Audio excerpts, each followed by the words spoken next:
Tardes a todos. Mi nombre es Leonardo Pedraza.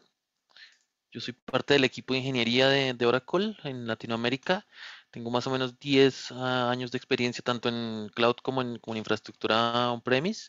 Y el día de hoy pues quiero hablarles un poco sobre los productos que tenemos en cuanto a manejo de acceso, seguridad y WAF en Oracle Cloud, que les pueden ser muy útiles pues, para ustedes como desarrolladores, ¿ok?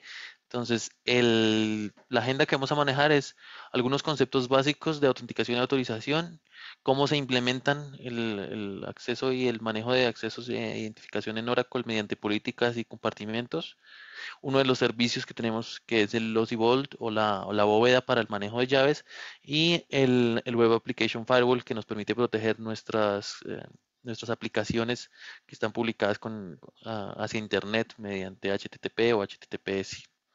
¿Ok? Vamos a tener el chat abierto en caso de que tengan alguna duda, alguna pregunta, pues no duden en escribirla y vamos a tratar de resolverlas pues, de la mejor manera posible. ¿Ok? Entonces, en principio, en el manejo de identidad y de acceso nos permite controlar exactamente qué tipo y a qué recursos específicos tiene acceso a un principal. En Oracle manejamos los principales que pueden ser de dos estilos. Un usuario, es decir, una persona o un humano, o los principales de instancia. Esto lo que nos permite es que independientemente de si yo estoy utilizando mi cuenta de usuario o estoy haciendo un llamado a un API desde una instancia, el manejo de políticas va a ser el mismo. Entonces, al final lo que tenemos es, para las políticas de Oracle, tanto un usuario como una instancia se manejarían como un principal. Entonces, no tendríamos que hacer esa distinción.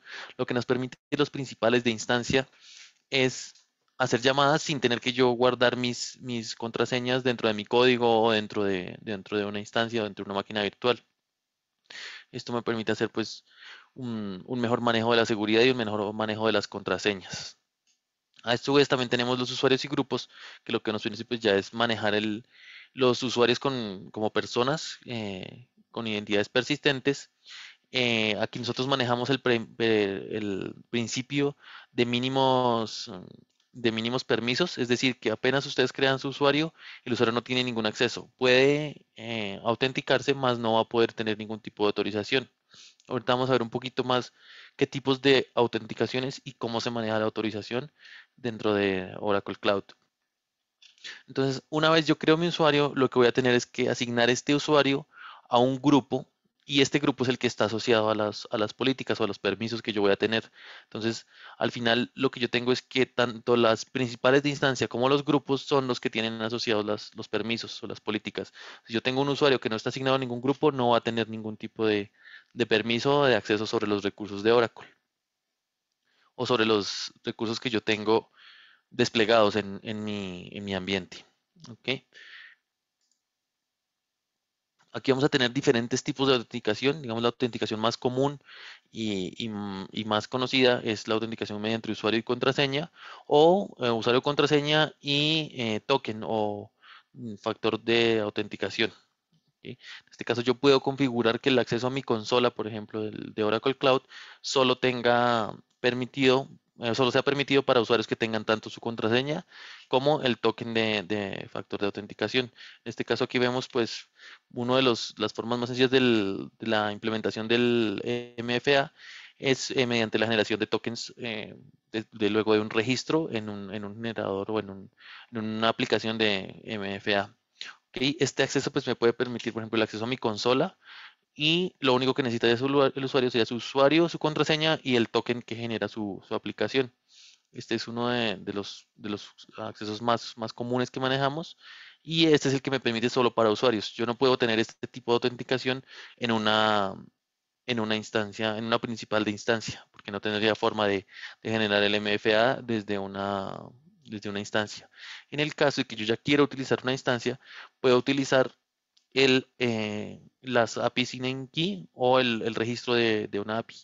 Entonces lo que yo hago aquí es guardar una parte de mi información, de la información que yo generé y generar un key secreto en mi en mi usuario y bueno, asociar este key secreto a mi usuario de tal forma que yo pueda hacer firmar los requerimientos de la API sin necesidad de guardar mi contraseña. Entonces aquí lo que voy a tener es este tipo de acceso me va a permitir utilizar tanto el CLI como los SDKs para hacer llamados a través de la API y solamente tengo que configurar mediante pues un archivo de texto que les voy a mostrar más adelante, tanto el tenancy, que es como el nombre de nuestra cuenta de cloud general, mi nombre de usuario, la región, yo genero una llave privada y cuando subo esta información, mi consola me genera una huella, este fingerprint. Esto es lo que yo configuro en mi aplicación y lo que me permite hacer llamados a la API y autenticarme directamente con la API.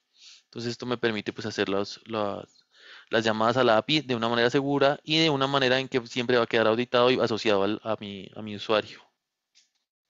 ¿Sí?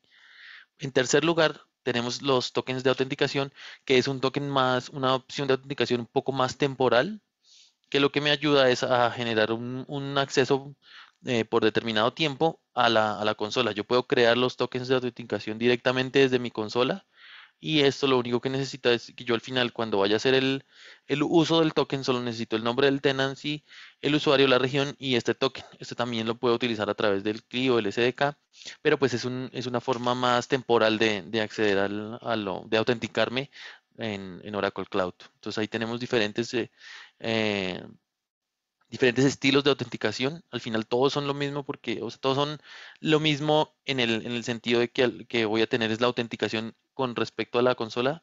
La consola o mi ambiente, al final lo que necesita saber es quién soy yo, exactamente, eh, dentro de las cuentas que tengo configuradas. Entonces tengo diferentes formas de demostrarle al ambiente que se trata exactamente de mí.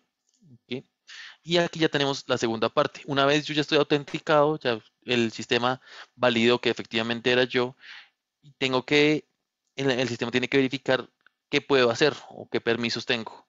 Entonces aquí, como les comentaba, el principio de privilegio mínimo, yo puedo autenticarme, pero puede que no tenga autorización para ningún recurso, entonces lo que voy a recibir es que no tengo autorización. Aunque puedo ingresar a la consola, si voy a hacer cualquier tipo de modificación, no voy a tener la autorización. Entonces, por lo tanto, es que necesitamos aquí ya unas políticas, que es la forma como en Oracle manejamos la autenticación, que lo que me permiten es asociar mi usuario a un grupo de recursos y me especificar exactamente qué tipo de operaciones puedo hacer sobre ellos. Entonces aquí ya tenemos que la política están definidas, están diseñadas de tal manera que sean leídas fácilmente por humanos. Entonces lo que tenemos es una instrucción. Bueno, la política está compuesta por una o más instrucciones que lo que me permiten es definir de forma muy granular qué tipo de permisos tiene el grupo de usuarios al que yo pertenezco. Entonces, en este caso vamos a tener el nombre del grupo, en este caso vamos a permitir que el grupo, un grupo de X, Y o Z, realice, en este caso es un verbo, nosotros manejamos cuatro verbos que comprenden los diferentes estilos de operaciones que yo puedo realizar sobre un tipo de recurso, digamos en este caso es sobre todas las instancias, sobre todas las redes virtuales, sobre todos los grupos de volúmenes o sobre todos los object storage. Entonces, dependiendo del diferente estilo de recurso que yo esté utilizando, puedo determinar a qué familia pertenece. Y por último, en el compartment. Ahorita vamos a ver un poquito más a qué se refiere el compartment, pero en general es un grupo de recursos. Entonces yo asocio de forma lógica mis recursos y los agrupo en un compartment y cuando defino la política, defino en qué compartment esta política va a ser aplicada. Esto lo que me permite es tener grupos de recursos con diferentes permisos dependiendo de mi necesidad. Entonces yo tengo grupos de usuarios, grupos de recursos y acciones que se pueden ejecutar entre esos diferentes usuarios. Esto lo que me hace es una relación entre esas tres opciones, entre el grupo de usuarios, el grupo de recursos y el tipo de operaciones que se pueden realizar.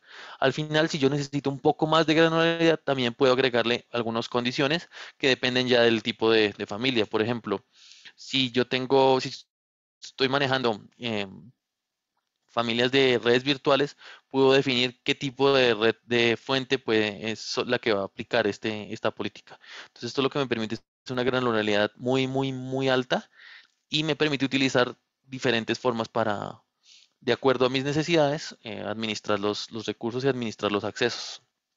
Entonces ya una vez yo tengo definidas mis políticas, lo que voy a hacer es, digamos, aquí tenemos una política de ejemplo, entonces lo que vamos a tener es permitir al grupo, en este caso serían los administradores de red, que administre toda la familia de redes virtuales que comprende tanto las redes como los recursos asociados a las redes. En el compartment, en este caso yo definí un compartment que se llama productivo, donde en este caso voy a utilizar las características de la persona que está haciendo el requerimiento, el request.user, tenga habilitado el multifactor authentication. Entonces, incluso aunque yo pueda ingresar a la consola y no tengo mi MFA activo, puedo loguearme, pero no voy a poder hacer cambios sobre mi familia virtual, mi familia de red privada virtual. Entonces, esto lo que me permite es tener, a la vez que yo garantizo que solo las personas que yo necesite puedan modificar mi red privada, también garantizo que se adhieran a las políticas que yo tengo definidas. En este caso, por ejemplo, yo tengo definido que siempre se debe utilizar el MFA. Si tú puedes ingresar a la consola, pero no lo tienes habilitado, no vas a poder administrar la familia privada, la familia de red. Entonces, este es como el tipo de opciones que tenemos cuando estamos definiendo las instrucciones que van a ir dentro de las políticas. Nosotros podemos definir tantas instrucciones de este estilo como queramos en una sola política, y esto pues nos permite incluir muchos grupos o ser tan específicos como necesitemos. ¿Listo? Entonces aquí ya una vez tenemos definidas las políticas, vamos a ver un poco cuál es el concepto de los compartimentos, que son básicamente un contenedor lógico que me permite organizar mis recursos. Y cada recurso pertenece únicamente a un compartimento. Entonces yo tengo mis recursos de un compartment y a ese compartment le aplico una política. Esto lo que me permite después de definir quién tiene acceso a exactamente a esos recursos. Entonces yo puedo tener diferentes compartments, diferentes tipos de recursos en cada compartment, y al final lo que tengo es diferentes objetos. En Oracle Cloud, todos los recursos que yo despliego dentro de mi tenancy están identificados con el Oracle Cloud ID o OCID. Entonces esto me permite saber específicamente o ser hasta el nivel más específico que yo quiero cuando me refiero a un recurso. En este caso les estaba comentando el tenancy. Tenancy es cuando ustedes hacen su suscripción a Oracle Cloud Infrastructure, lo primero que se crea es un tenancy. En este caso es el nombre de su cuenta. Este es independiente del tipo de contrato o del tipo de modelo que escojan. Siempre vamos a tener un tenancy y es en el lugar en el que van a crearse todos los compartments. El tenancy es el o el compartimiento de más alto nivel y en el que están alojados todos los recursos y todos los otros compartments. Entonces este lo conocemos como el compartimiento raíz, y es sobre el que uno también podríamos aplicar políticas directamente sobre todo el tenancy que van a aplicar para todos los compartments que yo tenga definidos hacia abajo. Una vez en el primer momento en que ustedes crean una cuenta en Oracle Cloud, se crea un grupo de administradores, se crea un usuario que va a estar asociado a ese grupo de administradores y que va a tener permisos sobre todas las familias de recursos asociado al compartimiento raíz.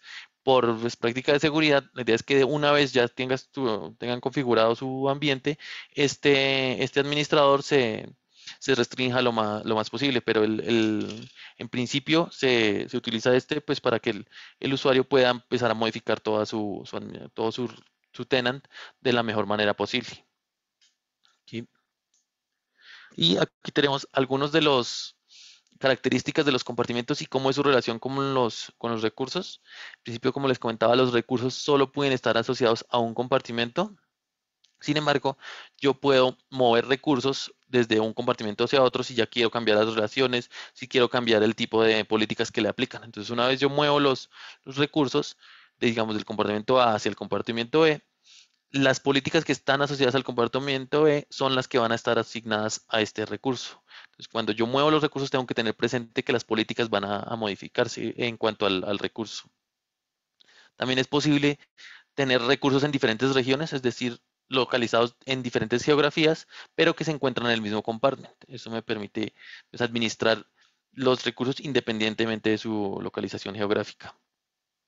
Y por último, aunque yo tenga recursos en diferentes compartments, estos pueden interactuar sin ningún inconveniente. Aquí como vemos, por ejemplo, yo puedo tener mis redes privadas en un compartment y mis máquinas virtuales en el otro. Sin embargo, la máquina virtual está asociada a esa red virtual, a esa red virtual porque es la que me permite conectarme o hacer algún tipo de comunicación a esa red, a esa máquina virtual. Entonces lo que vemos es que solamente los compartments solamente se encargan de agrupar los recursos de forma lógica y de tal forma que lo que me hacen es facilitarme la administración de los mismos y el manejo de las políticas. Entonces ahora vamos a ver un poquito ya más una visión general de cómo es el manejo de las políticas y cómo todos estos conceptos al final están manejados por el IAM. Entonces yo en principio tengo mis grupos y mis instancias que son los principales que les comentaba. Un usuario que no está en un grupo no va a tener ningún tipo de permiso.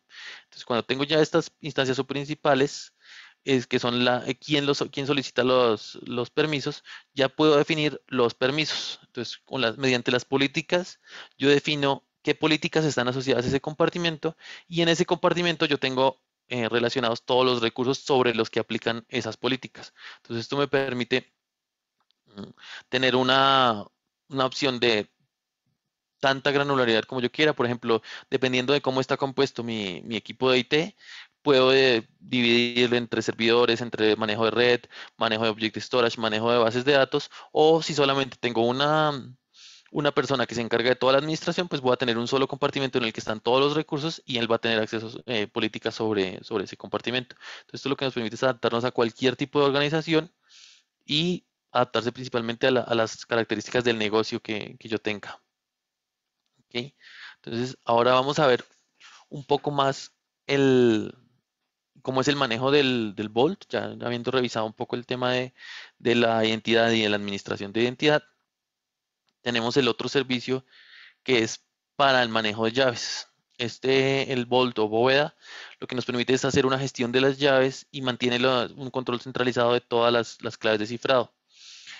¿Cuál es el concepto? Uno de los principales usos detrás del Vault es que yo no tenga que guardar mis contraseñas en el código o en mis instancias. Entonces, cuando yo tengo este Vault, lo que hago es hacer como una especie de referencia hacia el Vault. Obviamente tengo que estar autenticado con IAM y él lo que me va a permitir es hacer como un retrieval de mis secretos o de la información que es confidencial y que yo no quiero tener escrita en texto plano. Entonces, de esta manera, ahorita les voy a mostrar uno de los casos de uso de cómo puedo yo evitar tener texto plano en mis desarrollos o en mis archivos de configuración y solamente tener una referencia hacia dónde están guardados. Esto también me permite tener un manejo de llaves mucho mejor. Si yo necesito rotar mis llaves, por ejemplo, no voy a tener que entrar a cada uno de mis archivos de configuración y hacer ese cambio manual, sino que como todos están referenciados hacia un mismo endpoint, lo que voy a hacer es rotar esa información en mi bóveda y cuando mi código llame a este endpoint, él va a dar la última versión de mi contraseña. Esto también me va a permitir revocar contraseñas o hacer cambios en caso de que, digamos, alguna de mis contraseñas esté comprometida. Me permite pues hacer una rápida administración rápido y expirar las contraseñas de tal forma que no puedan ser utilizadas. Entonces aquí lo que vamos a manejar es un concepto que es el de llaves maestras de cifrado, que es una llave que se guarda y a la que yo básicamente no tendría acceso, sino que se guarda dentro de la bóveda y mediante esta llave yo voy a cifrar todos los otros, los otros materiales criptográficos a los que yo quiero proteger. Las llaves maestras se pueden guardar tanto en un software de módulo de seguridad físico que se llama HSM o en software.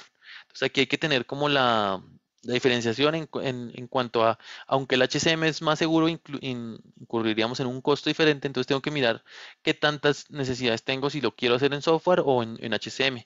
El HCM está certificado por FIPS en Level 3, básicamente porque yo lo que hago es guardar mis llaves en en una aplicación de hardware físico, que lo que hace es que en caso de que él detecte algún tipo de intrusión, de algún cambio, de algún intento de acceso no autorizado, él automáticamente borra todas las contraseñas. Entonces, esta es como una de las principales diferencias en cuanto al guardado en software, es porque pues como yo lo tengo en software no hay forma de que yo haga algún tipo de protección física. Esa es la diferencia entre un HCM o el guardarlas en software. Y en tercer lugar tenemos los algoritmos soportados, pues que son el algoritmo Adelman RCA, de firma digital cíclica y el algoritmo estándar. Entonces podemos manejar diferentes algoritmos de acuerdo a mis necesidades. Entonces aquí lo que me permite es ya guardar mis secretos o las credenciales como contraseñas, certificados, claves SSH o tokens. Entonces dependiendo de qué es lo que yo necesite guardar, solamente los guardo y una vez los necesito acceder, simplemente me autentico y él me genera el acceso.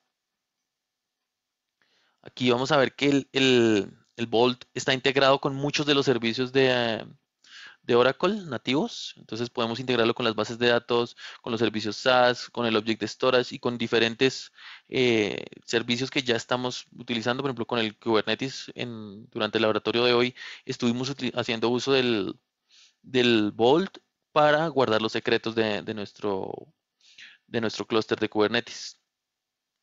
Aquí también lo que nos permite es un cumplimiento normativo.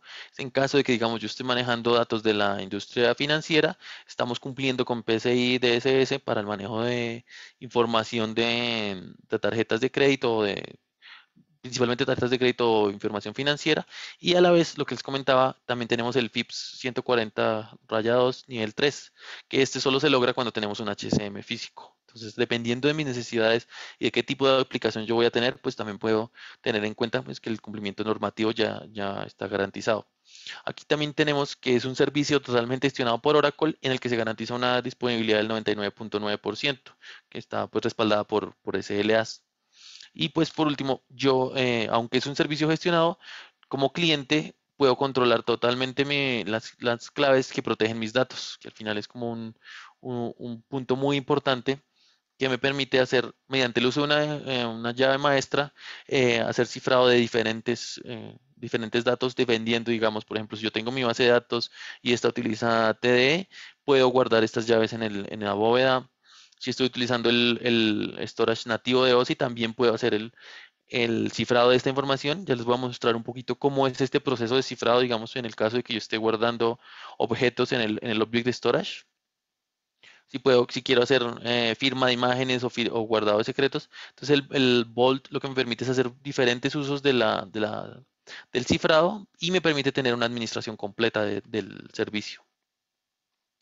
Entonces aquí vamos a ver un poquito cómo es el proceso de cifrado, por ejemplo, en el caso de cuando yo quiero subir información a mi Object Storage.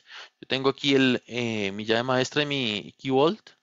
Una vez yo quiero subir, por ejemplo, mis archivos de texto plano al Object Storage, que es el almacenamiento en la nube, el servicio Object Storage lo que va a hacer es hacer un requerimiento al Vault o a la bóveda para que me genere una llave de cifrado de datos. Entonces, una vez él hace este requerimiento, el, la bóveda lo que hace es devolverle una llave de cifrado que puede ser utilizada automáticamente y esa misma llave de cifrado cifrada nuevamente mediante la llave maestra. Este servicio de Object Storage lo que va a hacer es utilizar esta llave de cifrado mediante el texto plano que yo quería subir o el archivo que yo quería subir y me va a generar un bucket que está cifrado. Entonces, mediante esos dos, lo que hace es combinarlos mediante pues, un algoritmo y generarme un archivo que ya se encuentra cifrado. A la vez va a hacer el almacenamiento de este mismo data key, pero este data key va a estar cifrado. Entonces van a estar almacenados tanto la información como su llave, pero cifrada, de tal forma que el Object Storage lo que va a hacer es esta parte donde está el data key se va a utilizar un momento y se va a descartar y solamente se va a almacenar la información cifrada y la llave de datos cifrada mediante la llave maestra. Entonces esto lo que va a hacer es que yo tengo aquí almacenado toda mi información y no hay forma de que, aunque llegue a comprometerse el servicio de almacenamiento de objetos, no podrían descifrar esa información. Entonces aquí hay que tener especial cuidado y hay que tener y cobra especial importancia el hecho de que en caso de que yo termine, por ejemplo, mi servicio de bóveda o elimine este master key, esta información no se va a poder recuperar porque Oracle no tiene forma de acceder al master key ni a descifrar esta información. Entonces aquí es donde entra, digamos, el proceso de descifrado. En el momento en el que yo quiero hacer uso de esa información que tengo cifrada en el bucket, en el Object Storage, lo que voy a hacer es el Object Storage va a enviar nuevamente este data key que ya se encuentra cifrado con la llave maestra al servicio de bóveda y este le va a devolver ese data key descifrado de tal forma que él ya puede hacer uso mediante este data key y el bucket que se encuentra cifrado, genera un algoritmo pues, en palabras básicas como inverso de lo que hicimos al principio y me va a dar la información en texto plano. Pues en texto plano, asumiendo que sea un texto, digamos, si fuera un archivo de otro estilo, pues me lo daría como lo tenía yo al principio. Entonces aquí es donde les comentaba que debemos tener eh, cuidado en que si yo elimino este master key, no voy a poder recuperar esa información guardada en mi object storage. ¿Listo? Entonces esto lo que me permite es ver uno de los usos de la llave maestra y de la bóveda. Y aquí vamos a ver otro de los usos que les comentaba. Este sí es más aplicado al desarrollo de software. Digamos, yo tengo mi archivo YAML en el que tengo unas variables y en vez de escribir completamente mi usuario y mi password, lo que voy a tener es una referencia hacia los secretos en mi bóveda. Entonces, de esta forma, cuando esta aplicación esté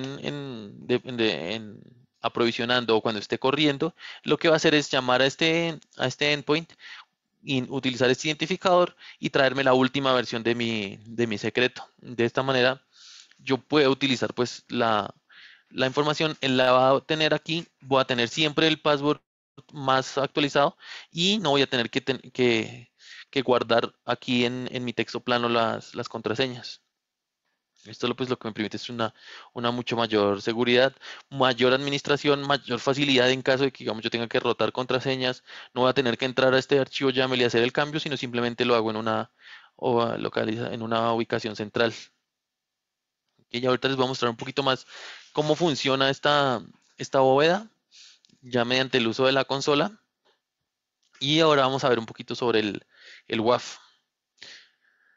El WAF es un servicio de seguridad global que lo que hace es proteger las aplicaciones que yo tenga expuestas a Internet. Es decir, si yo tengo una IP pública y tengo un sitio web HTTP o HTTPS que está recibiendo tráfico desde Internet, lo mejor pues es siempre protegerlo. Entonces aquí es donde entra el WAF.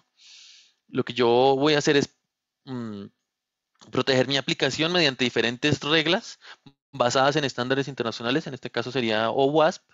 Yo puedo también configurar mis propias reglas, digamos aquí ya tengo en este momento tenemos aproximadamente 500 reglas que me permiten, que puedo habilitar para proteger contra ataques, digamos, contra vulnerabilidades como inyecciones SQL, ataques XSS, ataques de negación de servicio o los diferentes ataques que se van encontrando en Internet. Y lo que él me permite es, dependiendo de qué tipo de tráfico o qué tipo de actores yo quiero bloquear, él me permite modificar estas reglas y o aplicarle diferentes políticas a mi tráfico. De esta manera, pues lo que yo hago es garantizar que mi aplicación siempre va a recibir el tráfico de mis clientes o el tráfico que yo quiero que al final reciba y pues voy a bloquear el tráfico de internet malicioso o no deseado. Entonces, digamos, muchas veces nosotros tenemos bots como malignos o bots normales, por ejemplo, el bot de Google, yo quiero que se pueda hacer index de mi página, pero si tengo algún otro tipo de bot que está tratando es simplemente de tumbar mi servicio o de generarme algún tipo de problema por denegación de servicio, lo que voy a hacer es bloquear ese estilo de bot. Puedo generar unas listas blancas en las que eh, algunos actores sí pueden ingresar o puedo definitivamente bloquear completamente algunas direcciones, algunos países. Entonces, dependiendo mucho de mis necesidades, si por ejemplo yo solo recibo tráfico de Colombia o de Sudamérica, puedo bloquear otros países desde los que estoy recibiendo ataques o tráfico que al final no me va a generar ninguna ganancia para mi negocio. Aquí tenemos cómo trabaja el WAF. En principio, entonces tenemos una capa de control de acceso que lo que hace es restringir el acceso dependiendo como del origen de la geografía. Una vez pues, ya tenemos esta capa y tenemos la siguiente que lo que hace es el manejo de bots que identifica, digamos, el requerimiento si viene si mi página es, digamos, un e-commerce, yo quiero que las personas que ingresen siempre sean humanos porque al final son los que me van a comprar. Entonces puedo restringir completamente los bots. Y también puedo controlar o bloquear los que no sean humanos, pero que sean sospechosos. Y por último, ya tenemos directamente el firewall, que lo que hace es ocultarme primero cuál es mi servidor, cuál es el servidor que está haciendo sirviendo los requerimientos que yo recibo, y además inspecciona el tráfico que entra y sale hacia este servidor. Entonces aquí es donde yo empiezo a aplicar diferentes reglas, dependiendo ya del tipo de ataque o del tipo de tráfico que yo esté manejando.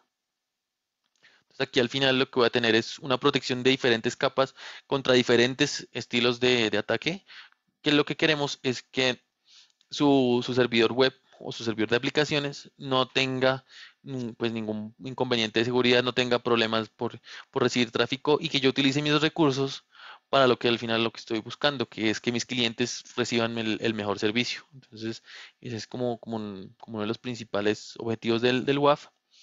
Y aquí lo que vamos a ver un poquito es cómo trabaja. Entonces tenemos cualquier cliente de Internet que va a ingresar desde el DNS o alguno de los puntos de borde de Oracle Cloud, dependiendo de la ubicación, pues vamos a tener una mejor respuesta en cada uno de esos puntos.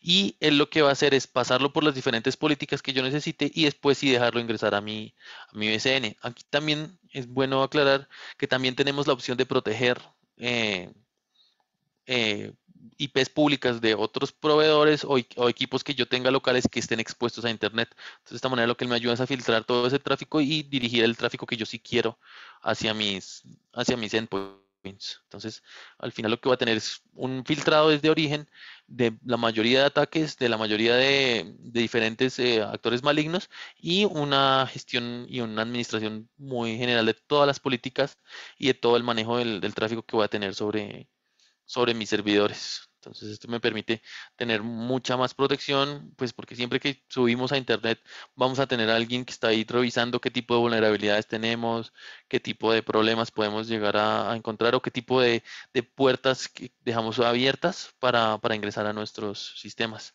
Entonces aquí es donde entramos con el WAF. Y ahora vamos a pasar a un pequeño demo en el que les voy a mostrar, digamos, todo lo que les venía comentando, todo el sistema de administración y de entidades, el Vault y el WAF. ¿Ok? Si tienen alguna duda, aquí están en el Q&A. Yo estoy pendiente, pero por ahora no veo preguntas. Entonces, pues vamos a pasar un poquito ya al tema del, del demo. ¿Listo?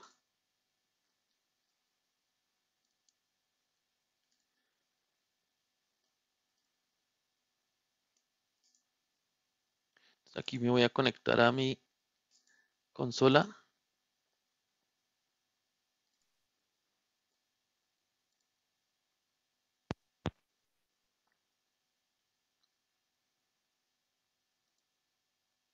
Y entonces, digamos, cuando yo ingreso a la consola de Oracle Cloud, lo que voy a encontrar es como el menú de inicio y en principio para acceder a todas las configuraciones de usuario, voy a ingresar aquí a la mano derecha y aquí en el icono de la persona, puedo darle clic en User Settings. De esta manera, pues voy a ingresar al manejo de mi usuario y aquí es donde puedo empezar a utilizar o a configurar los diferentes estilos de autenticación que les comentaba. Aquí yo puedo generar, por ejemplo, el API key para firmar todos los requerimientos sobre a los llamados de API que voy a tener. Y de esta manera, pues yo puedo crear mi API, subir la llave privada, la llave pública o generar las llaves privadas y públicas y utilizar la huella que él me va a generar para el archivo de configuración. Si digamos aquí yo veo cuál es el archivo de configuración que debo poner en mi aplicación o en mi SDK, este es como el ejemplo por defecto. Aquí lo que tengo es que guardar la llave privada que generé en una ubicación local del archivo donde voy a utilizar y utilizar y poner esta información de tal manera que mi archivo de configuración ya pueda hacer llamados mediante el uso de esta información. Listo. Entonces aquí ya tengo, digamos, por ejemplo, creada mi API key. Aquí también puedo generar mis tokens de autenticación. Estos tokens de autenticación son temporales y una vez yo los genero ya no los puedo revisar, sino simplemente quedan ahí creados. Entonces cuando lo genero, yo lo que hago es guardarlo y me va a generar el token. solamente lo copio y no se va a volver a mostrar. Entonces es una autenticación temporal. ¿Ok? Aquí también puedo guardar algunos secretos, puedo gestionar passwords de bases de datos. Entonces esto está directamente integrado con nuestras bases de datos de Oracle en Oracle Cloud. De esa manera yo puedo guardar mis contraseñas para mi base de datos. También puedo generar, en caso de que yo quiera utilizar OAuth Authentication 2.0, puedo generar archivos de credenciales. De esta manera, pues, puedo utilizar, en caso de que alguna aplicación no utilice el cifrado mediante API keys o que no me permita hacer la autenticación mediante esas, puedo utilizarlo también, generar el OAuth y las credenciales SMPT, en caso de que también quiera utilizar algún servicio de correo, de email, lo que puedo hacer es generar estas SMPT y configurarlas con mi servidor de correos. Entonces, esto lo que me permite es un amplio uso de las opciones. Yo puedo aquí tener completa configuración de los usuarios, puedo habilitar o deshabilitar el factor de autenticación, puedo verificar qué tipo de credenciales tengo y puedo revocar las credenciales en caso de que estén comprometidas. ¿Ok? Entonces es como en general toda la administración que yo tengo sobre mi usuario. Y ahora vamos a ver un poquito sobre el Vault.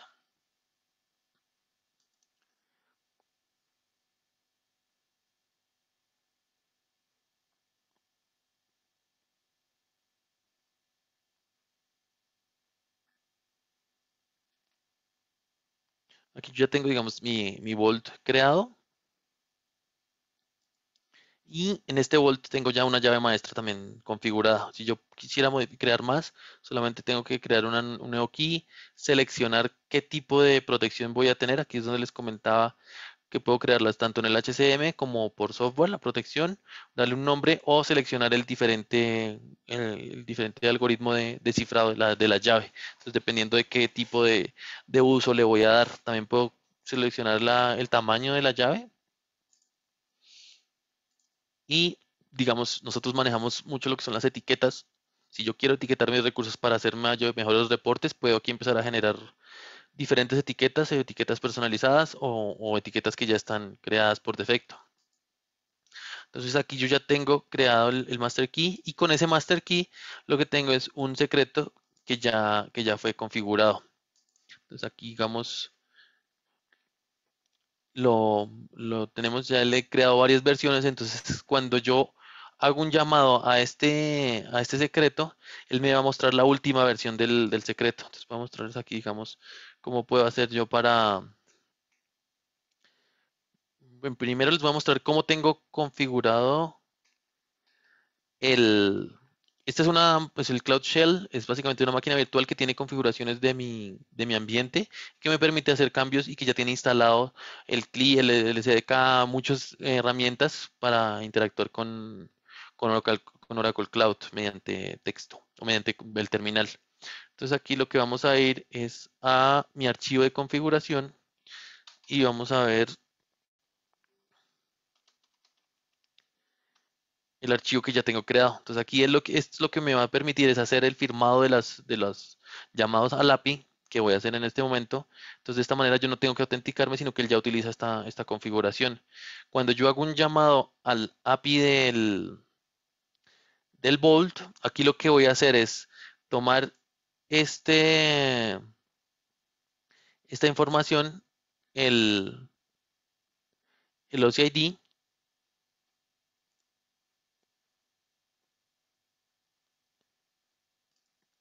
el OCID de este secreto y voy a hacer un llamado a la API. De esta manera lo que me va a devolver es la información completa en formato JSON de este secreto. Aquí lo que vemos es que nos lo entrega en base 64. Entonces, si yo digamos,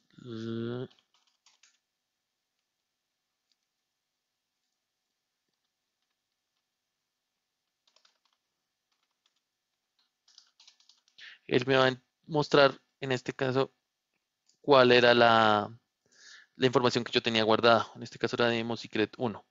Si yo hago una modificación sobre este secreto, digamos que se va a llamar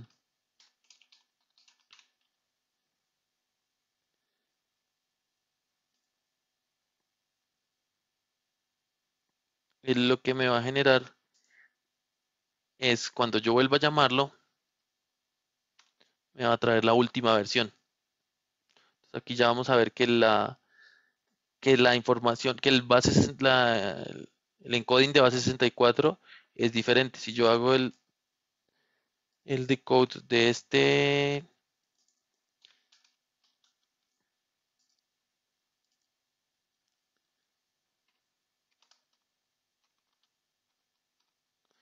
ya me va a mostrar lo que escribí, pues el Demo Secret 2.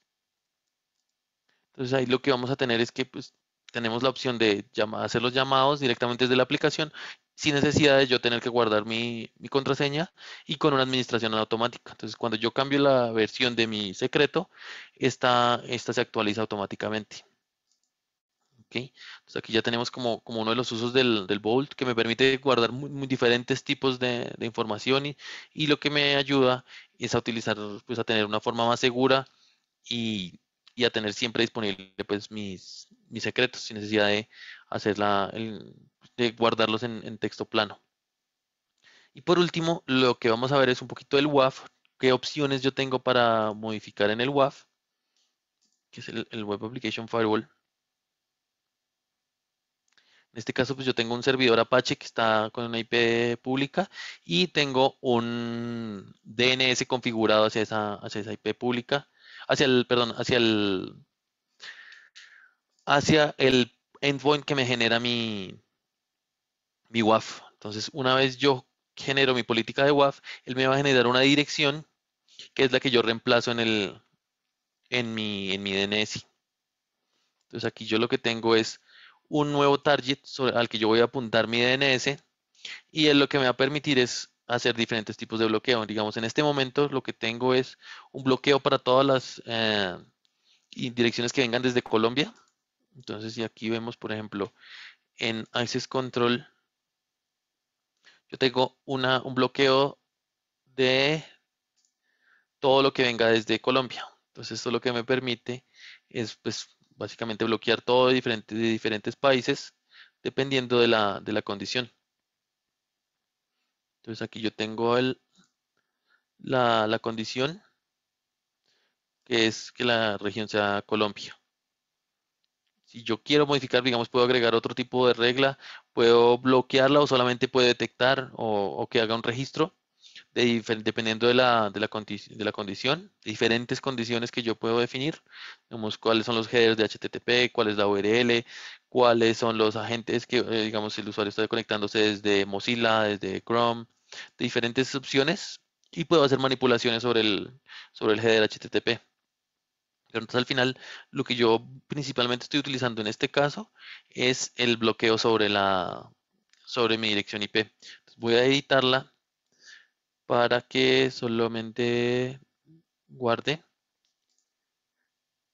Voy a publicar los cambios, se va a demorar un momentico eh, mientras hace esto. Esto tiene una demora de unos 10-15 minutos, principalmente porque lo que hace él es actualizar esa información en todos los puntos de origen. Entonces yo estoy haciendo filtrado sobre mis puntos de origen del WAF, que era lo que les comentaba anteriormente.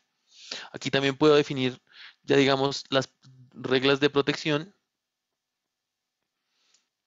Podemos utilizar las reglas recomendadas de acuerdo al tráfico que nos estamos generando. El WAF hace un análisis mediante Machine Learning del tráfico que yo estoy teniendo comúnmente y me hace unas recomendaciones de qué reglas yo debería habilitar. En principio uno pensaría que puede habilitar todas las reglas, pero al final esto lo que genera es como un mayor tiempo de procesamiento en las respuestas hacia mis usuarios. Entonces yo lo que quiero es habilitar las reglas de la mejor manera y de la manera más fina posible para que mis usuarios no noten ninguna desmejora en su tráfico. Aquí tenemos como valor agregado, una vez ustedes están ya con Oracle Cloud y dejan corriendo su WAF, digamos, un mes, después de un mes lo que hacen es crear un ticket con uno de nuestros expertos de seguridad, él se conecta con ustedes y les ayuda a hacer el afinamiento de la mejor manera del WAF. Sin embargo, si digamos ustedes lo quieren hacer sin la compañía de este experto, también tenemos las recomendaciones que están basadas en diferentes algoritmos. Entonces, pues ya depende más del cliente cómo quiere mm, afinar su WAF. de esta manera para tener diferentes tipos de protección o de reglas de protección. Y aquí también tenemos el manejo de bots que les comentaba, que lo que me permite es, por ejemplo, tener un captcha para que en caso de que yo detecte algún tipo de comportamiento, puedo generar un captcha se habilite directamente en mi página y de esta manera, pues garantizar que siempre que las personas que, bueno, el tráfico que está saliendo sobre mi página web es humano, principalmente, que ese es como uno de los captchas más comunes. Aquí también tenemos análisis de huellas, que lo que hace él es verificar qué tipo de huellas está dejando el requerimiento o qué huellas tiene el requerimiento para determinar si es que tengo muchos requerimientos con una huella maliciosa. Aquí también puedo hacer el whitelist de diferentes bots que se utilizan en Internet para diferentes eh, aplicaciones, digamos el de Google, que lo que hace es indexar pues nuestras páginas para que aparezcan en el motor de búsqueda de Google o de diferentes gestores de contenido. Entonces, esto lo que me permite es hacer un whitelist para que estos bots sí puedan verificar mi aplicación. Entonces, una vez estas políticas se aplican, él debería dejarme ver ya, digamos, mi página web. En este momento se va a demorar porque, por lo que les comentaba, la replicación se demora un tiempo, pero lo que me permite es, al final, pues tener una protección general de todo de cualquier aplicación que yo tenga disponible en HTTP y HTTPS. Entonces, ese es como en general todo el procesamiento y las opciones de protección que tenemos en este momento. Pues tenemos muchos más servicios de seguridad, pero en el caso cuando está uno desarrollando o creando aplicaciones, estos son como los más pertinentes que tendríamos en este momento y que de pronto ustedes estarían más interesados. No sé si hayan dudas o no, veo que por ahora no hay preguntas. Entonces, Edwin, no sé si ya estás por ahí, te doy paso. Hola Leo, ¿me escuchas? Sí, sí, ya te escucho. Listo, súper. Sí, ya me puedes dar paso. Yo los saludo, mucho gusto. Listo. Eh, por favor. Bueno, siguiendo con la